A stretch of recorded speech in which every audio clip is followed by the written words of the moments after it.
Welcome back to this special Memorial Day edition of FOXSOUL's Black Report.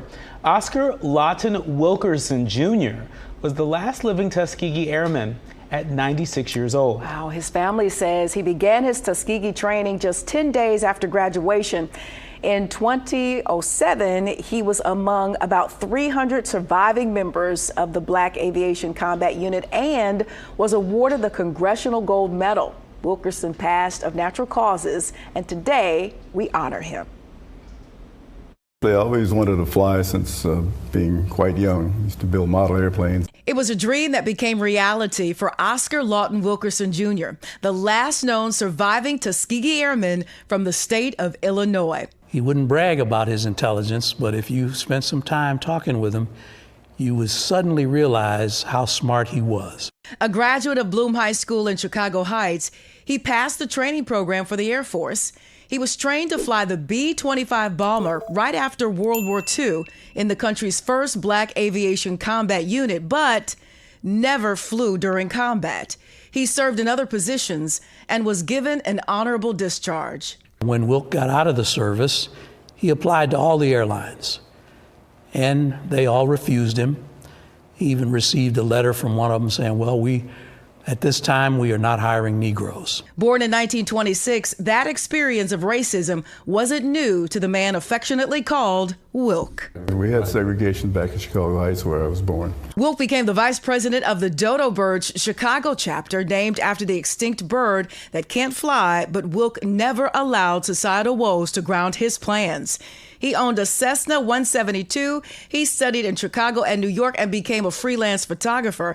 He was an insurance agent, the first Black driver for South Suburban Safeway lines, a radio host, and a program director. He would take the time to teach the next generation what they needed to know so that they could display excellence too. A devoted Christian, Wilkerson spent 18 years as a member of Hillcrest Baptist Church in Country Club Hills. The veteran died one day before his 97th birthday last month. His life mission was to educate children and encourage them to go into aviation. His pastor says he encouraged everyone to stay the course. Oh. A Renaissance man indeed. For the ages. I mean, you know, he has contributed so much to our country from his distinguished service during World War II. But, you know, even just facing that discrimination after he got out of the military. You know, it's probably hard for some of our soulmates to imagine, you know, somebody coming out of the military and wanting to get a job with an airline and having airlines say, we don't hire Negroes, right? That's not that long ago. And so, you know, we can't get too comfortable, you know, with a historic first here and a historic first there. You know, we've got to keep it coming.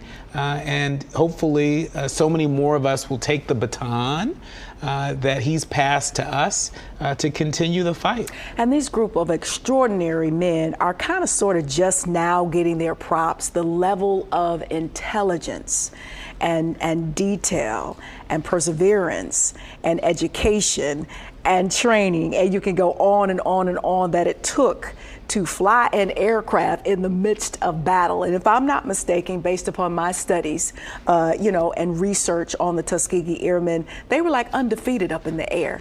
And they actually helped the other battalions, the white battalions, you know, do what they needed to do in support and rescue and save them in the midst of battle. And their story went unsung for so long. So as a culture, we have to continue, as we lose this generation, we have to continue to live in this legacy. But, you know, for an airline just to say, you know, no, we don't do Negroes, and just dismiss, all of that, you know, intelligence and all of that know-how and what this man could have brought to that airline as far as know-how and maybe teach their other pilots, was just so dismissive and just such a just disgraceful, really. Yeah. You know? But you know what? You know, when I think about his story, I think of folks like Omar Brock, who's been no stranger to FOXSOUL's Black Report, who is teaching kids in Georgia. That's right. You know, about aviation, getting them their credentials so that they might have a shot, you know, at doing the thing that